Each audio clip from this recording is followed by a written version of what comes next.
Trump had his terrible comments about abortion, most people, even on the right, a lot of people are attacking him. They're using it as an opportunity to say that he's not actually pro-life. He's saying what he thinks they want to hear, but he's showing that he fundamentally doesn't understand their messaging, if not their actual thought process. But that doesn't mean that he doesn't have his defenders, both his actual supporters and some in the media, especially on Fox News. So we're going to turn here to Fox and Friends, which has a pretty interesting excuse for why he might have said what he said.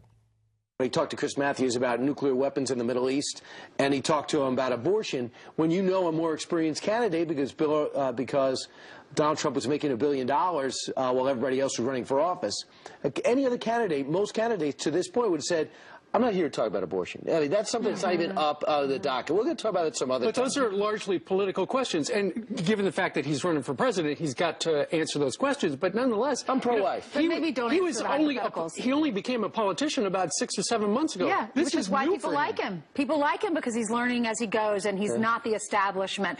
God, all three of those people are so silly. But also, in their own way. Ridiculous. The notion that, what that fool Kilmeade was saying, that the idea that any candidate, when asked a question, would say, I'm not here to talk about abortion. Republicans love talking about abortion. Oh, definitely. They're here to talk about abortion, Brian. So that's a ridiculous premise to open with. And then Steve Doocy, because people say something because they think that they have to, says, well, he's new at this. He's new at this. Yeah, he's only a 68-year-old man who's been running for president for 6 or 7 months. Yeah. Why would he have a position Donald on an Trump issue? ran for president in 2000. That's a good point. Donald Trump is not new to this. Exactly. I mean, he is not new to this. And he's not new to talking about issues. And it's not about detailed tariff, like pros and cons. It's, do you think women should be able to exercise their constitutional rights to reproductive freedom? And also, why the hell is it okay for him to be new to this here, but when he's talking about foreign policy, which he doesn't have a goddamn clue about, can he? It doesn't matter that he's new to this. We need to have better people with foreign policy. It's these Fox people are so hypocritical too about Donald Trump. Well, and internally hypocritical. It wasn't that like, oh, you shouldn't have to say anything just because the last thing he said was bad.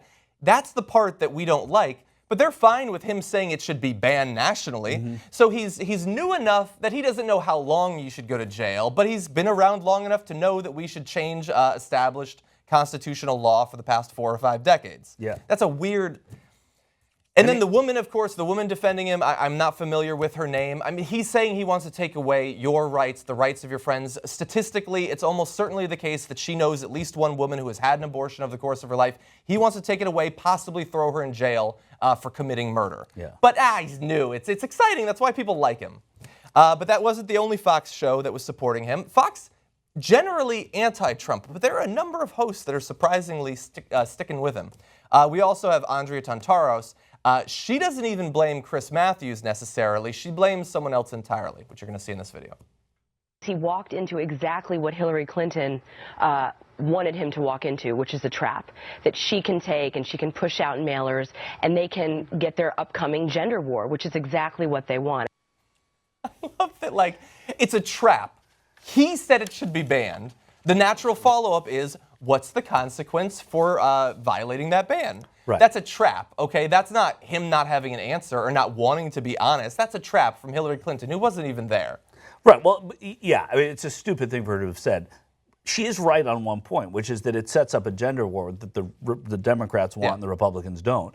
But that was all. But this didn't set it up. That's right. She said doesn't believe that there actually is a gender war. Right? And this had nothing to do with the gender. The gender war existed already before Donald Trump came along. He just happened to make it worse. And I got news for you. Asking him how long they should go to jail or what their fine should be, that does not set up this phantom of a gender war. Saying that you're going to try to make it illegal nationally, that sets up the gender war. She shouldn't be pissed at Hillary Clinton. She should be pissed at Donald Trump there. And then we also have a supporter of Donald Trump who has a similar sort of opinion about who's to blame for this. It's so far outside the mainstream, even pro-life thinking. Where did he come up with that? Well, I think you have to look at the context and the situation he was in. This is a typical trap that a lot of Democrats, a lot of liberal media do when they ask this question amongst a pro-lifer, amongst a conservative. There is no easy answer out of it because it is a complicated situation, because it's a complex issue. And I think the fact that Mr. Trump realized immediately after he got off how quick going to be misconstrued and issued the clarification. Well, hold on. Was it misconstrued? He said that women should be punished. He said women. I mean, he was clear about it. Not doctors, women. And he actually, I think he completely misspoke, and I think he realizes he misspoke and did not use the right words. That's obviously not what he means. If he misspoke, he was given the opportunity to clarify when Chris Matthews asked the follow-up question. He was very specific. He said the women, and then Donald Trump said yes. But I also like Scotty Nell Hughes, who I met in Miami at one of the debates recently, that when she says that's obviously not what he meant. How is that obvious that it's not what he meant? How do we know anything about Donald Trump is obvious, what he means or doesn't mean? To me, it's obvious he is not pro-life. But it's only obvious to me because I don't think he is. So for because Scotty we've read his other quotes. Yeah, exactly, and there's a history to it. So these people that come to his defense, like Hughes, are coming to his defense without really knowing what the truth is behind what motivates them to say something like that. Well, I think that Trump not caring. Well, they don't seem to care that he doesn't have a strong that's position exactly. that you can read. I didn't know what you meant. Yeah, absolutely. They don't care as long as he's the guy. It doesn't matter what he says. And you notice that when you go to these. I think, Johnny, you should get out there and go to a Trump event. And I'm not kidding, because you see. It doesn't matter who's on stage, and it doesn't matter the security. It doesn't matter all those people. You look at the people in those crowds, and you see what they react to and how they talk to one another. It's astonishing. It's something you don't see in America very often anymore. It's even more substance-free than most people in America are in terms of politics. And it's also just but there's a passionate. blind devotion. You go to any other event, and I've seen every single candidate up close and personal in the past 8 or 9 months, and you see them questioning their guy or their woman, or disagreeing with them on certain things. Exactly. That's what I mean. And talking to us about, I'm here. Sometimes you have more people. You were in Iowa. People in Iowa they'll drive 340 miles to see somebody they're not going to vote for. So they're really into it, some of them. But the whole idea that they can question the candidate that they are actually supporting is fantastic, or doubt them, or disagree with them. Yeah. None of that exists with Trump. He could, whatever he says, they're absolutely fine with. And I'm not very surprised, because psychologically, like many people have said, one of the unifying characteristics amongst Trump supporters is a predisposition towards the authoritarian personality, which is directly opposed to questioning the authority figures.